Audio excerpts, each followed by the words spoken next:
Chapter 9, Apocalypse Arrives, Intense Heat. The red sun slowly rose, bringing warmth to the earth. However, today's sun seemed to be overly enthusiastic, and the rate of temperature rise was far beyond the ordinary. After finishing breakfast, Zhang Ran returned to the window seat and sat down, quietly watching the scene outside while the TV played the morning news.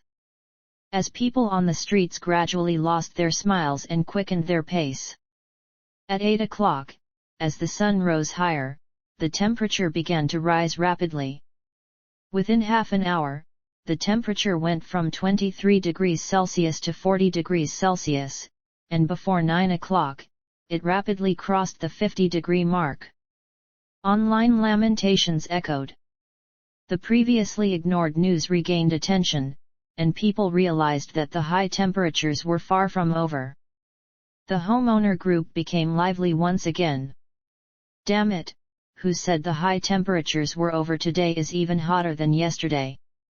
Hey, resident from apartment 406 in building 7, what's the current temperature? If it's too high, I'm taking a day off from work. Who can handle such hot weather?" Soon, the resident from apartment 406 in building 7 shared a photo of the thermometer. "Be mentally prepared, today's temperature has reached a new high. Image.jpg. As the message was sent, people quickly clicked on the image to check.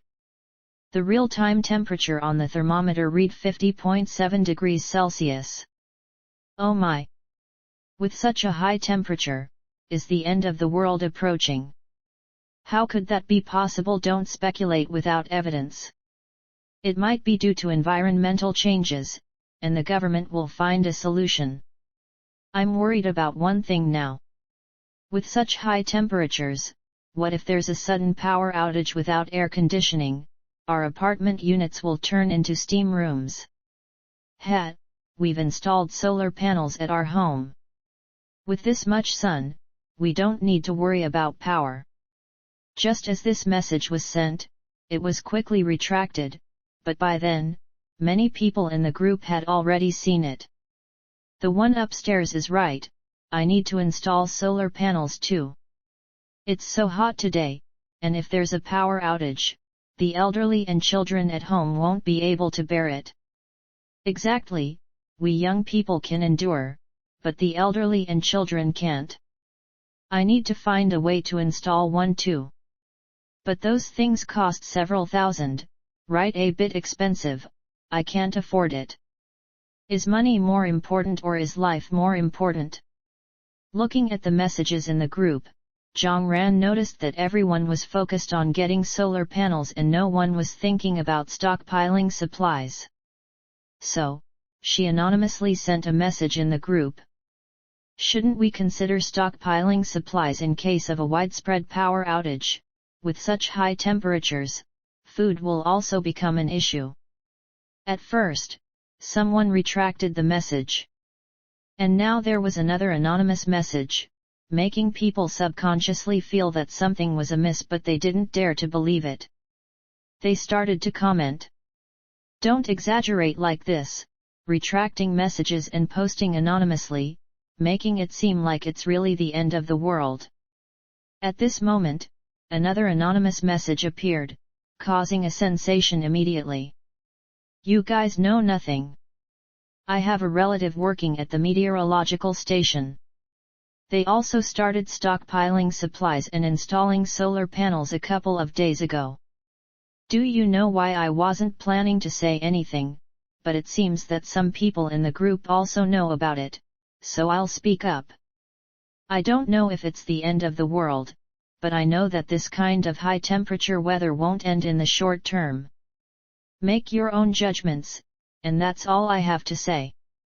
The consecutive anonymous messages corroborated each other's statements, which made homeowners concerned, but some people still didn't believe it. "This is a setup, are you spies sent by the supermarket? To make money, they're resorting to extreme measures. They're actually using apocalyptic talk to scare everyone during such times. Yeah, it scared the life out of me. Soon, the homeowners split into two camps.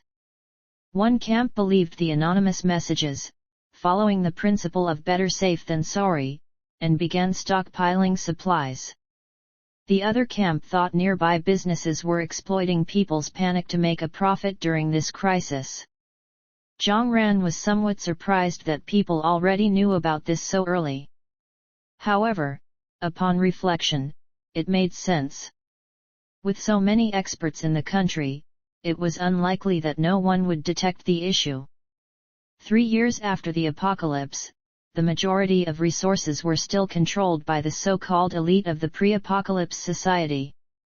Her rebirth only served to fill the information gap at the societal bottom, putting her on the same starting line as the elites who knew about the impending crisis.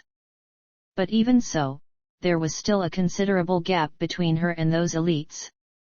After the apocalypse, the elites mostly had their own armed forces, and those weapons certainly weren't produced in the post-apocalyptic world. Thinking of this, Zhang Ran couldn't help but sigh.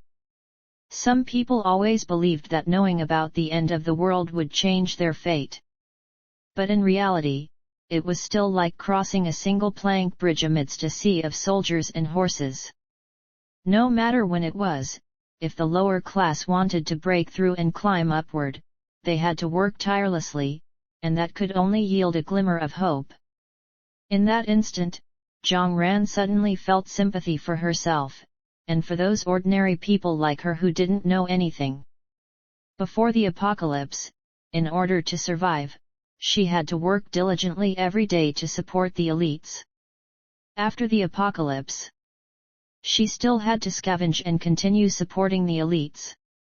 How ironic! Thinking this through, Zhang Ran searched online for news about stockpiling supplies and indeed found quite a few. Most of them were from foreign sources, and it seemed that news from within the country had been deliberately suppressed. The world's top billionaires had actually started stockpiling supplies and building secure fortresses half a month ago. Journalists even mockingly noted that the richer people were, the more afraid of death they were. After thinking it over, Zhang Ran downloaded these news articles and anonymously shared them in the group. That was all she could do. Zhang Ran's video indeed shocked some people. After seeing the video, they searched online as well. Those who could access the outside internet directly saw recent news about domestic and international billionaires creating safe houses and stockpiling supplies. They suddenly realized the seriousness of the situation and hurriedly started stockpiling supplies despite the scorching 50-degree heat. Putting away her phone, turning on the air conditioning, Zhang Ran began her cultivation. To survive in the apocalypse, strength was the most important factor. At the entrance of the residential area, a young couple in their 20s, wearing sun-protective clothing and face masks, each held a black umbrella and quickly walked toward the supermarket outside the residential area. By this time, there were already quite a few people outside the supermarket, and from a distance, it looked like the frenzy of a spring festival shopping spree. Seeing this, the couple hurried over, grabbed shopping baskets, and began loading items like bread, drinks, canned fruits, and anything edible that they could find. And the actions of this couple also made other customers who were carefully selecting items anxious, causing them to pick up the pace as well. Hey, don't snatch, that's mine. Yours is over there. What are you doing? I picked up this canned fruit first, it's mine. You say it's yours just because you said so. Did anyone witness it? Did you ask for its consent? The woman glared at the lean man in front of her, clearly having been the first to touch the canned peach, but he snatched it away, and he was being so unreasonable. Scoffing at the woman, the man pushed her aside. Don't block the way, or I'll beat you up.